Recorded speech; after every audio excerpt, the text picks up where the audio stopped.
Good afternoon. Yay! Our microphone works. You can hear me, most of you. Okay. All right. Let's talk dirty. My shirt's supposed to say that, but we're just gonna play dirty, okay? We're gonna keep it a little bit clean. A little bit. Welcome. Thank you guys for being here. It's been a long conference, tons of fun information. So thank you for showing up. There are so many fun professionals here and a lot in this room. So get to know your neighbor and it will be fun. Maybe. Okay, here's us. This is me on the right or the left. Instructor, right? I don't know, I'm backwards. This is me. I'm Christy Ward. I am the founder and owner of Dirt Learning in West Haven, Utah. So, west of Ogden, if you're familiar out there, we used to be a farm, and we're no longer a farm. And I really love the philosophies of forest school, and I don't have trees. We live in the flatlands. So, we're dirt learning. So, we learn in the dirt. Half of our day is spent outside. I've been operating my program for 22 years, so I've been in the field for a minute. I've actually been in the field for 27 years.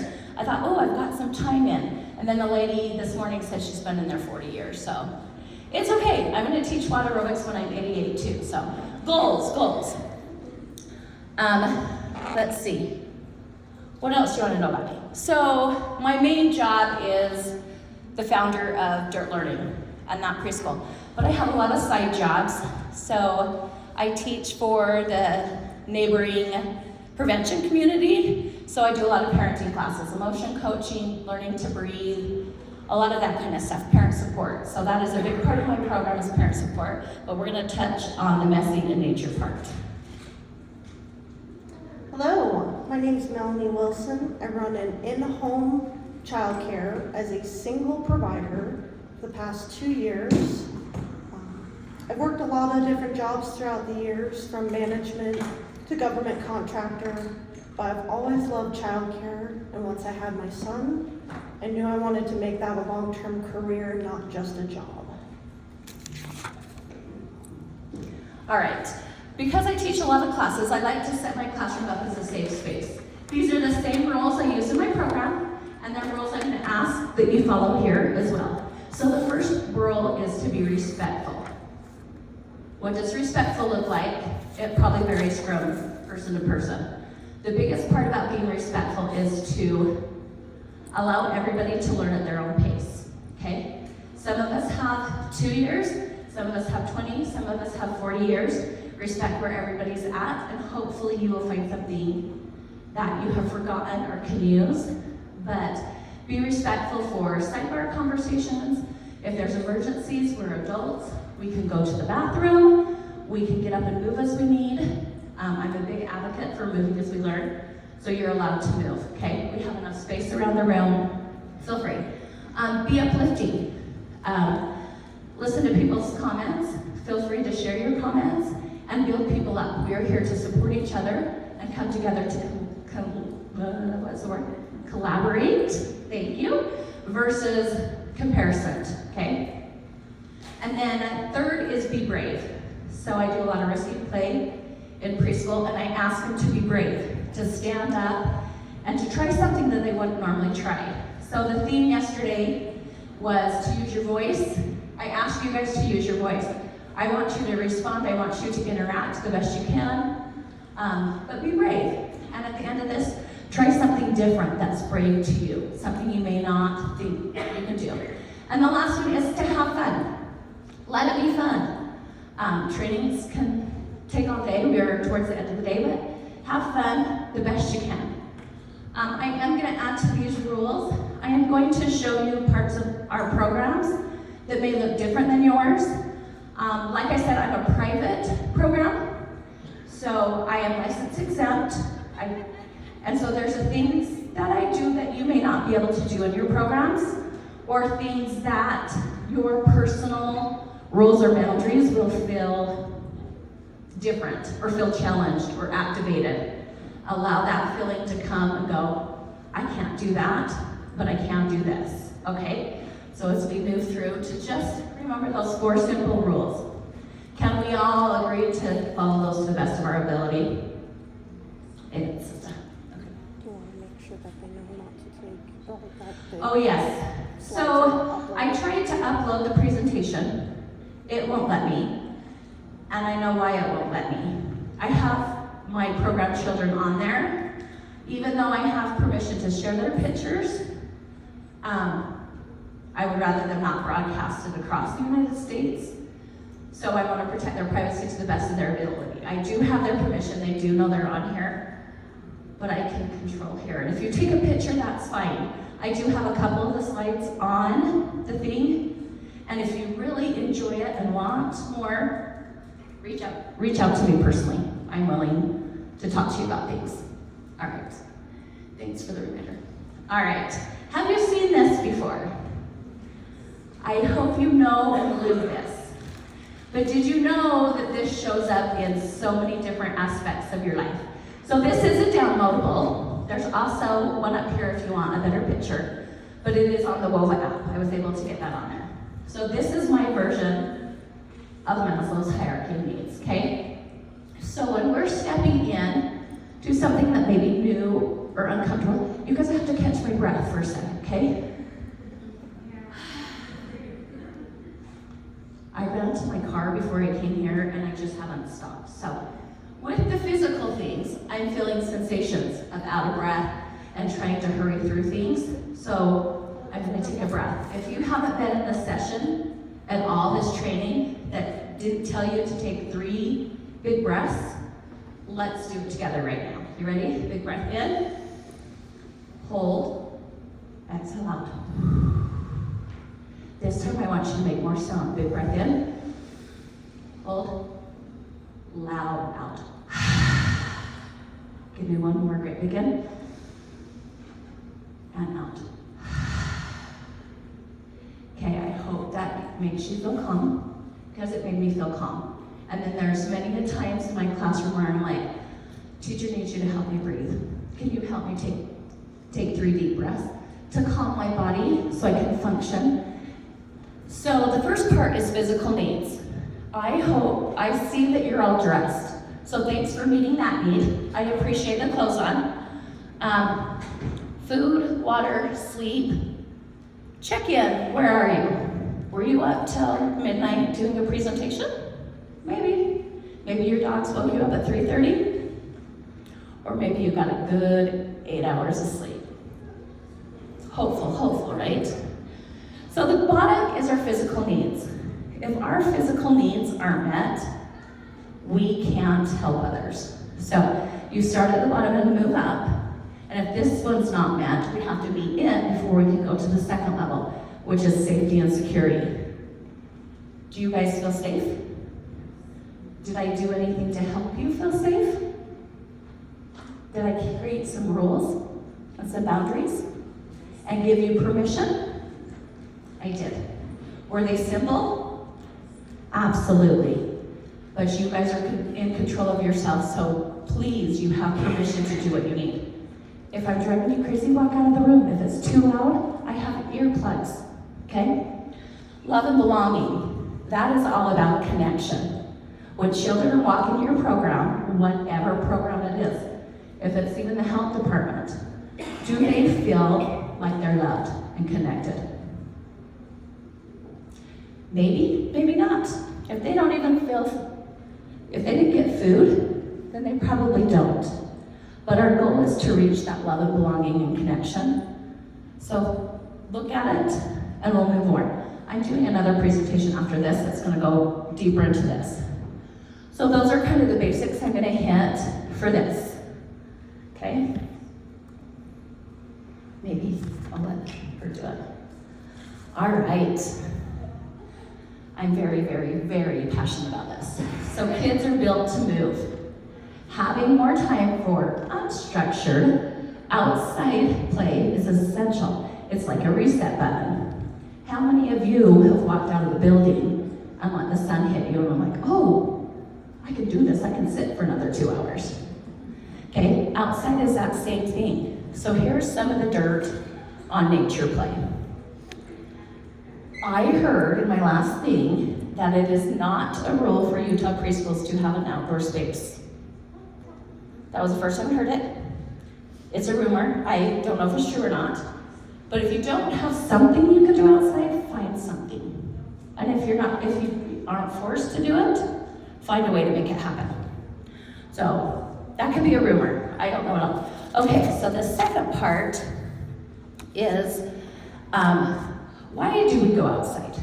It is that reset. Is there anybody, and it's okay to admit, be brave, that you don't like to go outside? Thank you. Yes. Amen. What's your ideal outdoor temperature? 70 degrees? 50? Welcome to Utah, because you get all of them maybe in one day. You know, when you go to share experiences with other people, things happen during the week. To give you an example, so the other day I started the day in wind and great big snowflakes, and ended the day with sunshine and puddles. We're in Utah. But when we go outside, it builds the kids' confidence. Did you know that? Are they allowed to move freely, unstructured outside? Or does everything have to be a planned outdoor activity? It's okay either way.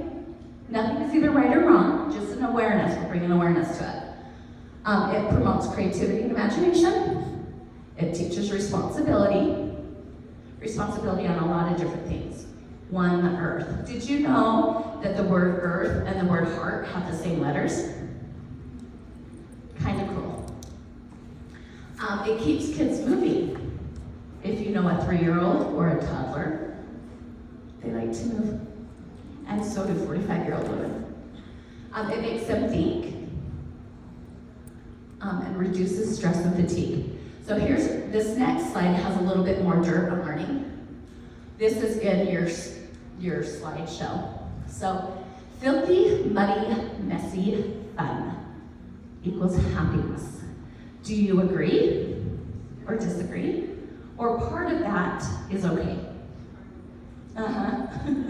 It's okay to be honest with yourself and see where you're at. A lot of people, which we did a poll, I forgot to hit this, barriers to why you don't go outside or allow messy play. It's on the Woven app. Oh, it's on the Woven app. It's really interactive, it's kind of fun. So I'll hit on some of these. Reasons to get dirty. It's fun. There are actually microorganisms in the dirt that actually have a lot of healing properties. Some of the ones they mentioned is improved cognitive functions, Crohn's disease, rheumatoid arthritis, anxiety, depression, just touching the dirt. There's also research that shows you have to eat a lot of dirt to get sick. Most of our kids only eat enough to have it hard when we change their diaper. Or it's in their diaper and it just smears everywhere. The bacteria on your skin is for inflammation and skin conditions. Oh, here's our Woven app. Do you have barriers? 4 said yes, 3 said no, 3 are like, I don't even know where to start. And 1 is, I'm trying, but it's hard to do every day. So hopefully I pause enough that we can interact and help you get over some of those barriers. So bacteria, inflammation, psoriasis. So it can even help wounds heal. Band-Aids don't stay on in the dirt very well. And you're like, oh, you're gonna get dirt in it. Sometimes we do get infections. I'm not gonna dismiss that, but it does help you heal quicker. Gardening. You can find research everywhere of digging in the garden as healing. But when you're outside in the garden, you're typically out in the sunshine. So you're getting that serotonin, which helps your melatonin so you can sleep better at night. Especially first thing in the morning, if you can get outside in the morning sunlight, it helps reset so kids sleep better. And then children who play outside are more adventurous, stronger imaginations, and self-motivated. I will show you how this shows up in my program. I have some videos. And then they're able to understand and take risks. So they're exposed to different things than they are inside, so they can do that risky play and take risks. All right, sensory. Okay, I gotta be part of this because there's some good stuff. If you have not read this book, I highly, highly suggest it.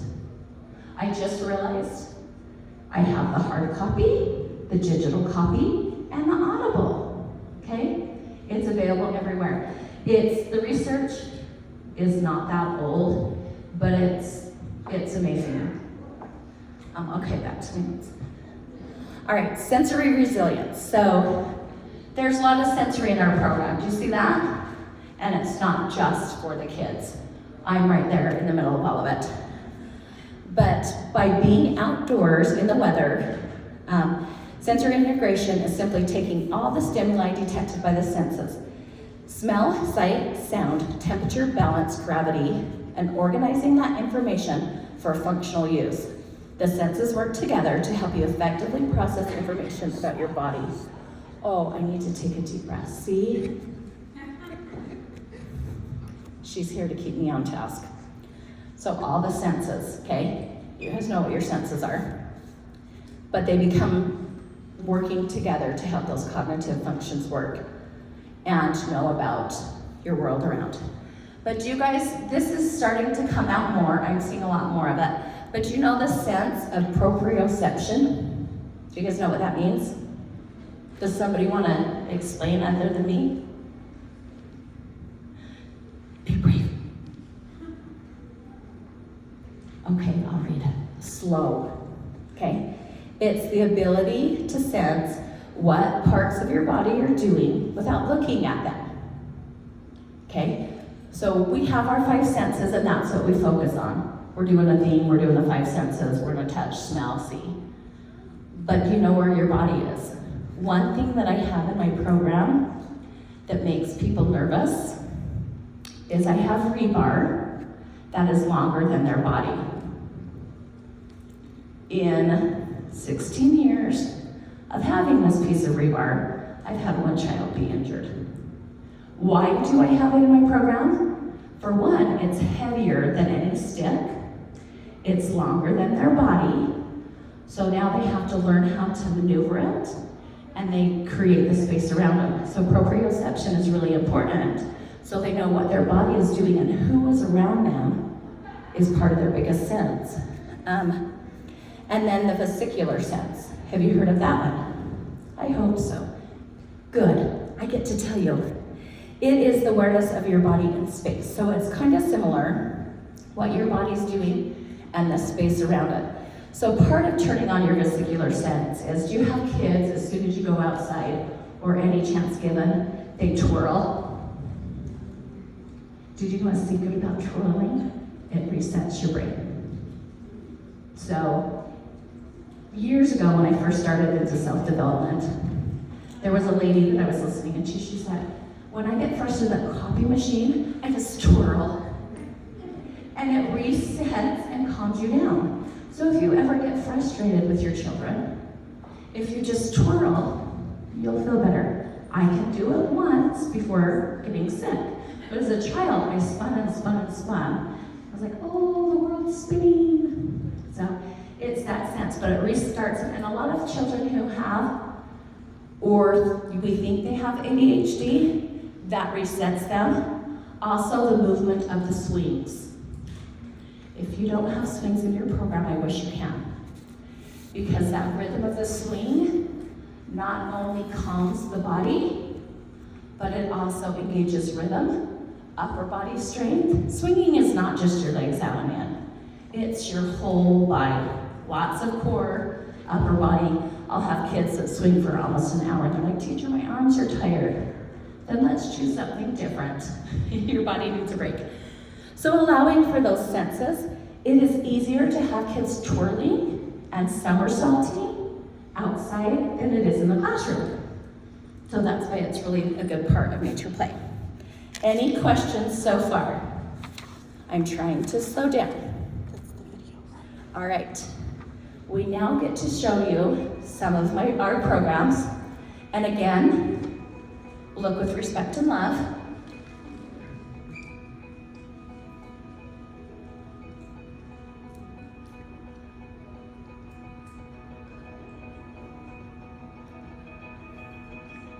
The music's just annoying, so it's okay.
So some of those things may have excited you, may have went, oh, I can't even do that.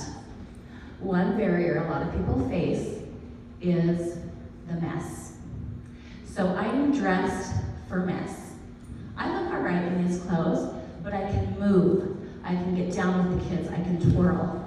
Each one of my kids gets one of these shirts for the year, and they can wear it every day, and they can get it as dirty as they want. But if you notice, part of them, we dress for the weather. So we have not, this school year, not gone outside for at least 45 minutes. So I'm in a part-day program. So I have kids for 2 hours, just under 3 hours. So 2 hours and 45 minutes. We spend 45 minutes to an hour and a half outside, if not the whole time. Because as you noticed in the video, what's inside can be taken outside. We have books. They found snow chunks and started to paint on them. But we're dressed for the weather. So, tips. I have gone through lots of different mud suits. Rima is my favorite. And their mittens are the best. You put knit gloves on first, and then, do you know a kid that does not keep their mittens on? There's a trick to these mittens. You do the knit ones, and then you put their gloves on. Then you put their mud suit, and they're long. They come up to, I should have gotten a picture, come up to their arms, but they can move in them, and they are waterproof. Science doesn't happen. They don't absorb the water and mud, and their hands get cold right away. You can wear full mittens underneath when it's really cold, but they have lined ones and not lined ones. So when you dress for the mess, it equals less stress. Thank goodness in my program, I am not a single provider. I have other staff with me. But our children come dressed for mess. Yes? Sorry, what was the brand? Rima, R-E-I-M-A. And if you go to Sierra.com, they have a deal, and they're also having an end of the school deal. I am working on becoming an affiliate with them, just because I am an advocate for them, and I want to kick back from, I want to give people discounts for it. So I'm working on that. But their neoprene, I think is what it's called, and their mud suits are heavenly. So Cat and Jack has a great brand. They were $19. And again, I don't get any money from anywhere. I'm a private thing. So whatever I do get goes back into the program. But I ask my parents to provide their own clothes, because then they have the sizes, because I have mixed age groups. So they wash off really good. I hose my kids down if it's too much. I can brush them off with a brush. Anywhere from $17 to $100 or almost $200. Yes. What was it that Cat and Jack have rain, okay, they're called rain suits, but We call them mud suits. The trick with Cat and Jack is they're loose on the bottom. I should have done go to my social media in a week and I'll create a video of the kids getting dressed and what their clothes look like. I have a few things on there. It's dirtlearning.com and it shows you some of these. I just didn't transfer them over here, I'm sorry. You'll have a QR code at the end. Yes, there's a QR code to go to my website. And everything I do is dirt learning now. I've rerun it to that. I am going to turn it over to Amy for Amy. Just kidding. You're coming up. Amy was nervous for a minute. Melanie for messy art. We do have a lot to thank for Amy with her messy play. I learned a lot from her. So, being new, it's kind of hard to start somewhere. Who is an in-home provider? Who is a single in-home provider? This might help you because I'm a single in-home provider. Who's a center? Lots of centers here. Are you allowed to bring your kids out without shoes on in summer? That's something nice that I'm able to do with the kids is let them have bare feet on the grass. And it's a great sensory experience that maybe if you're at a center and you can't let your parents do that, maybe let your kids do that. Maybe talk to the parents and see if they can do that at home if you're not allowed to at a center. It is amazing. They run around. It's so fun. Each of you have a Play-Doh. If you haven't gotten a Play-Doh, come on up and grab one. Bring you some, or you can walk. I'll let you This walk.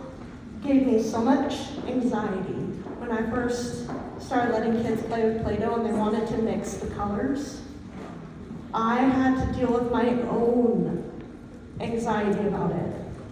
Can you find a friend and mix a color with your friend? It doesn't have to be all of it, just a part of it. It's your just 100%. just a part.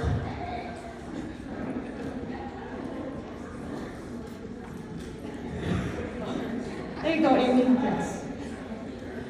That made me so anxious to let the kids mix the Play-Doh.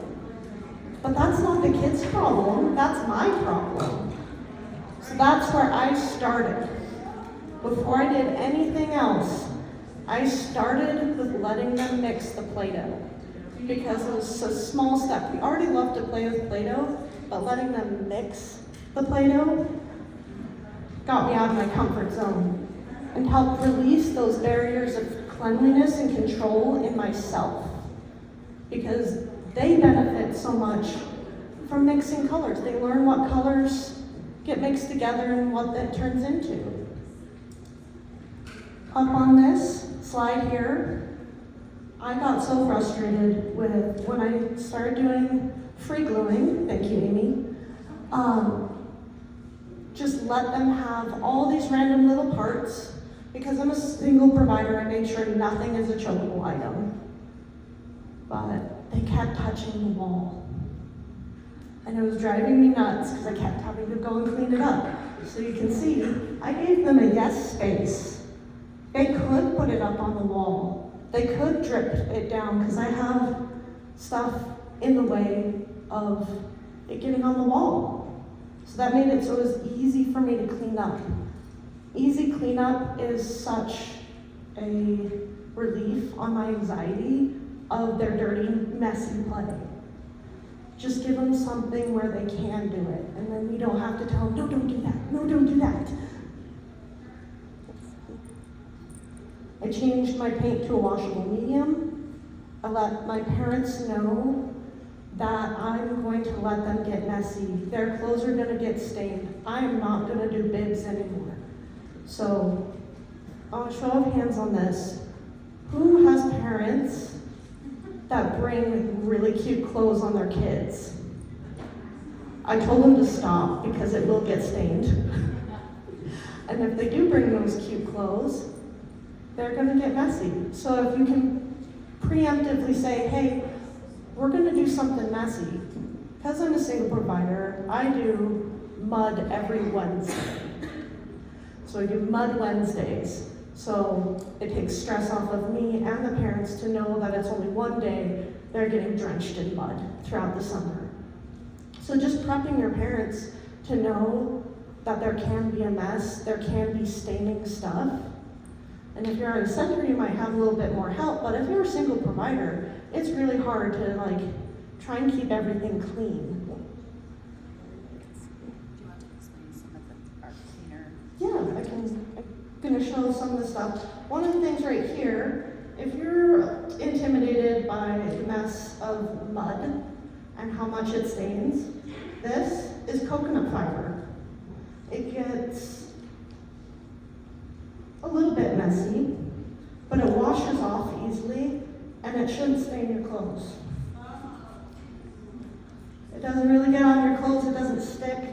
It's used for a lot of reptile bedding, so you can get it at most pet stores. It comes in this really tight packed container. You just put some water on it and it grows and it's fun for the kids to watch. And it's a great introduction into mud. It has definitely nice sensory experience.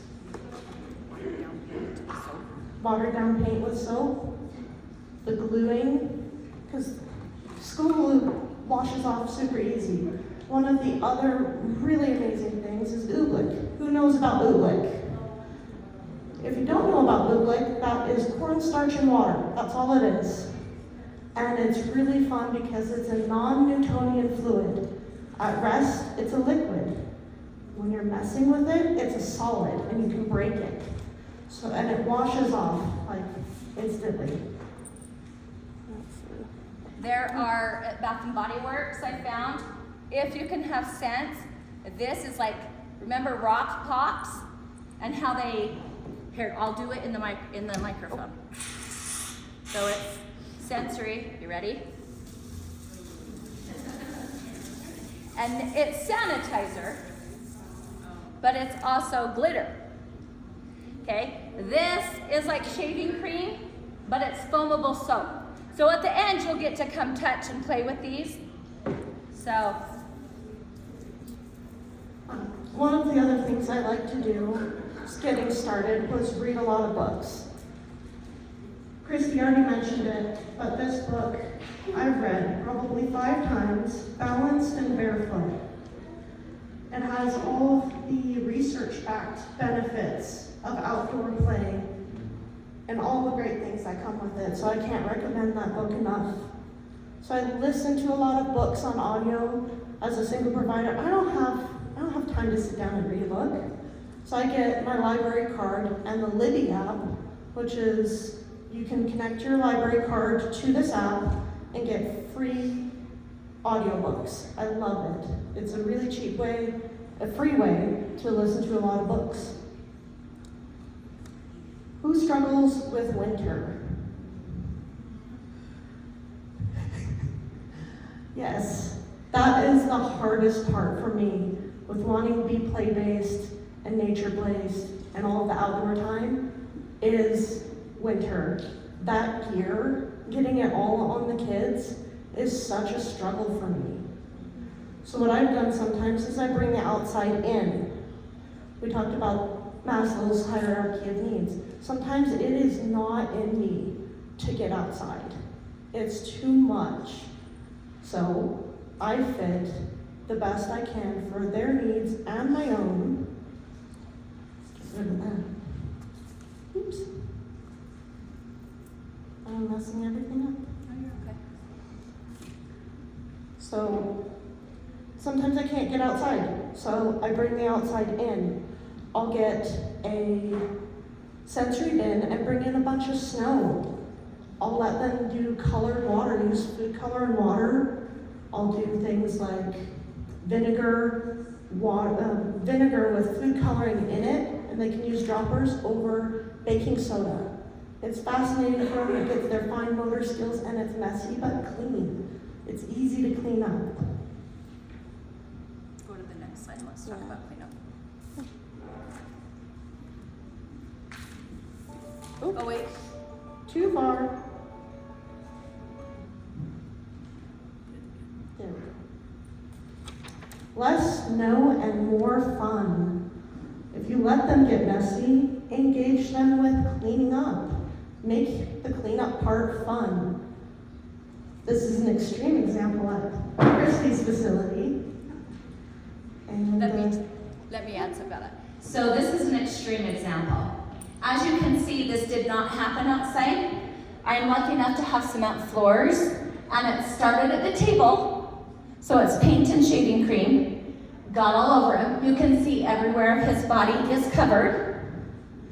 But then he is cleaning it up. And he's like, I'm the best mopper teacher. If you ever need anybody to mop, I got you. He cleaned the whole thing himself. I didn't help at all. And the trick about shaving cream, if you know, it cleans. Like, so it'll take paint off tables. It smears in enough to leave scum, I guess. I don't know what it really does. But it's really easy to clean up. And so, yeah. So when she shows the video, like I say, things showed up this week, so I could give you examples. So my kids have really been into stamping. Well, stamping goes to their body, so they're all over their face. So I encourage face paint, and they'll do some pictures of that. I'm part of the face painting, but they got into stampings at our writing center. My writing center is over at a circle carpet, you know, what you see in schools all the time. Well, they took them on the floor and started stepping in them. Because in my program, they're allowed to be barefoot. Because barefoot builds from the bottom up.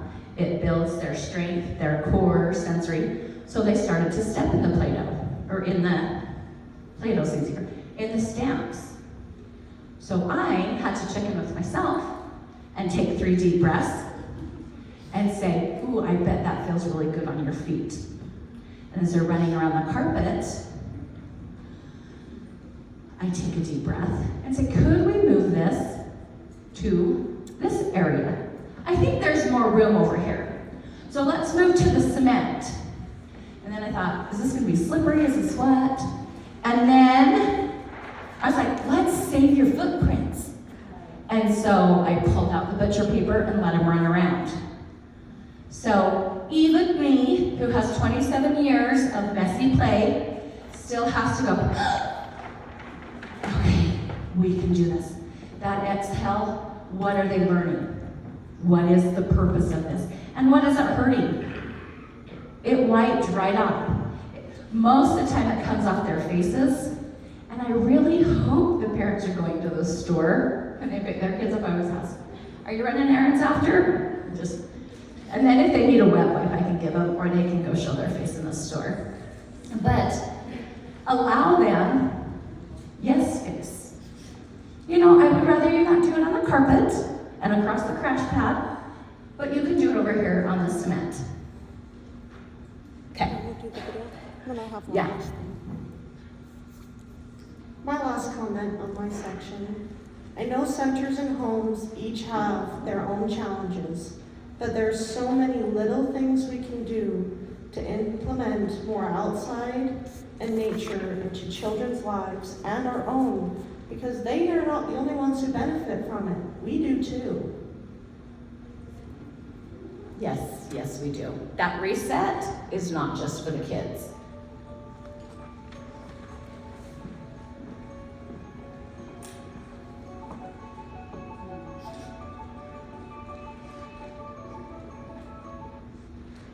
Oh. Come on, Wi-Fi. My fan is going pretty hard. Well, do you need to lift it up? There we go. Okay. What do you think, Pigman?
Watch his face in the end. I cut it off.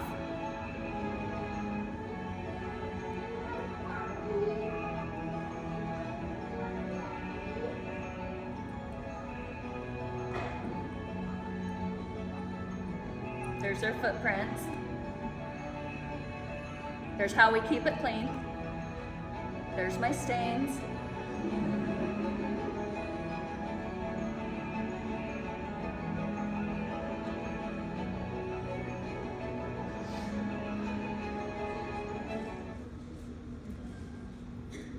Did some of you get anxiety?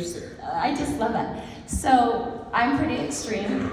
I know a lot of you guys are at centers. I was in centers for 18 years of my career. You are limited to some things. Your out time space, you only have a half hour every so often so everybody can get some.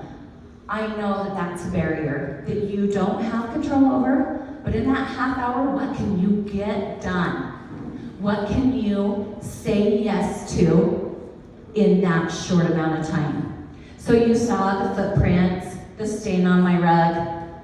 I'm here, so I'm not cleaning my carpets till next week. This happened this week. Like, look at this girl up here in the corner. She was so intent. She would look at the colors, plan it out, look at my face, and go, you know, like a real face painter. What am I going to create on her face? It washes off. Well, I really was going to paint my face today, but I didn't. And some of it stained, so the next day I had paint on my face, but it was okay.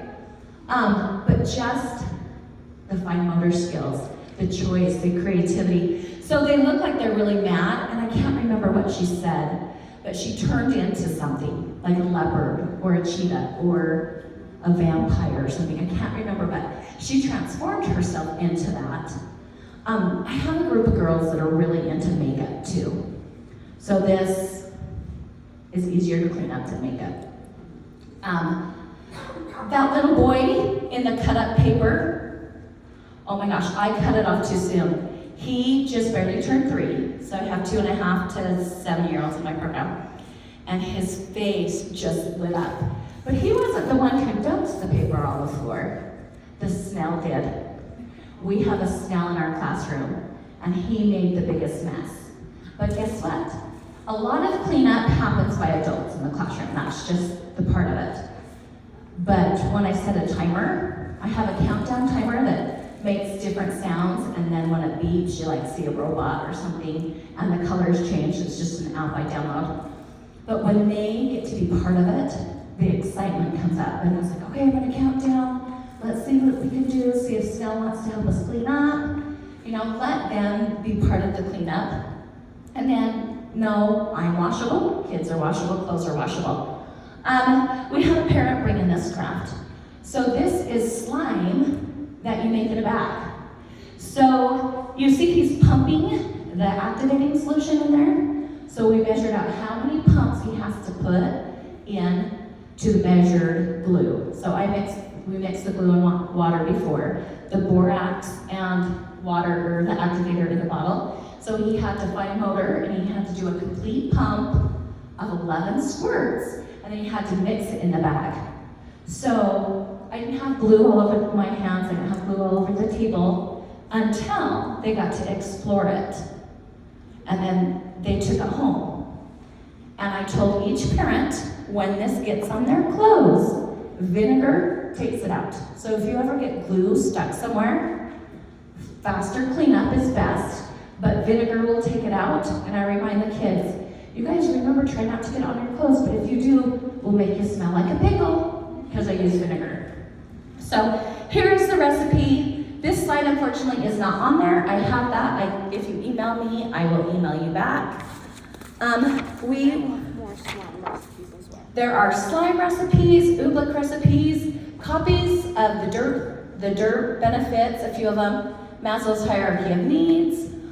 You're welcome to come explore. I want to open it to you guys. Did you get one thing that you could take and implement when you go back to your centers? What are you going to do right there in back? I think that a big secret reason you don't have to have all this big fancy equipment for them to have to be fancy to have fun. I love that. We painted with vegetables. There was somebody over here.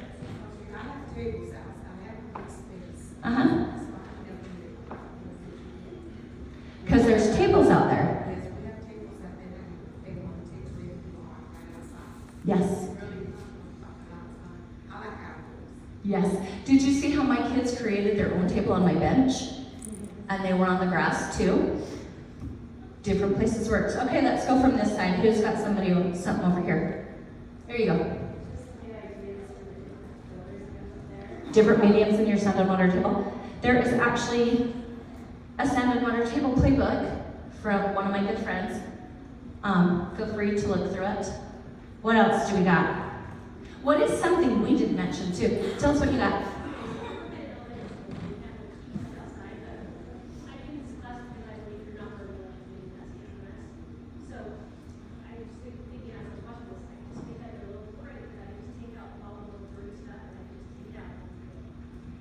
Yes, so transporting things. Let your kids transport it. These little wagons are amazing. I got a plastic wagon on Marketplace, whatever, so the kids can haul it back and forth. I don't do for kids what they can do themselves. One thing that nature can really help children meet developmental milestones. We had like a nature certified playground in there in the woods. There was a little girl we had a couple years ago where she would walk on her toes, but walking on those every day helps her to walk and learn to walk. Yay, I love that. So if you didn't hear what she said, they have a nature certified playground for occupational therapy. I'm not gonna lie, I have a child in my program who doesn't go to occupational therapy anymore. He comes to my program and he can walk on, like you were saying, she can walk on the stumps and she's dropped her heels. She's lengthened out those leg muscles. So yes, yes, yes, yes. Okay, are there more you want to share or things that we didn't show you? Like a lot of these things are normal things. Play-Doh, if you don't use Play-Doh, get it out every day. Okay, but those are simple things. What are things outside the box that we didn't mention? What do you got? Oh yes, earthworm paintings. You do have to wash the worms out. Make sure it's non-toxic paint just to protect them the best they can. But as soon as they find a worm, that worm's life has taught that kid a lot of science. So I have composting worms in my classroom. So a lot of the shredded paper that you saw all over the floor gets swept up and given to the worms. And then we dig through the dirt and stuff like that. What do you got?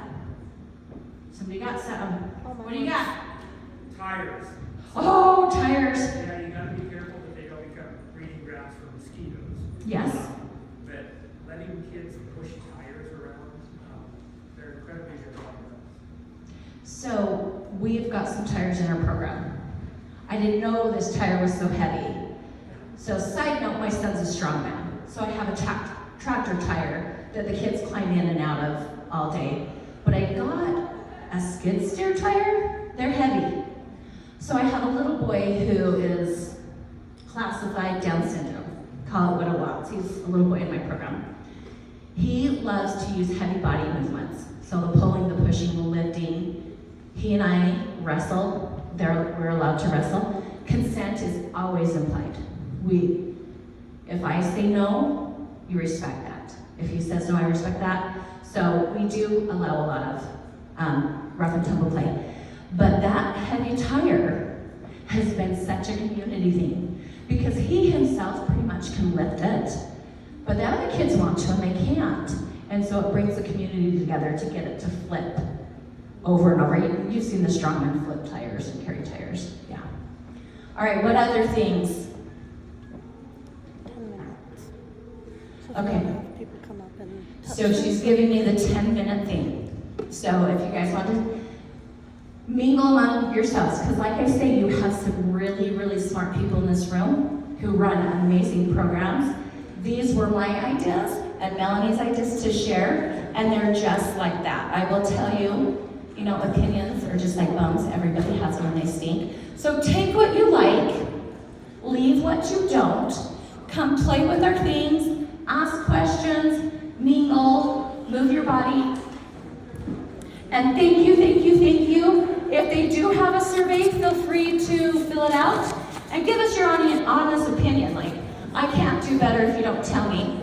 Here's how you connect with us, Melanie. It's a good segue On the left, I'm on the right.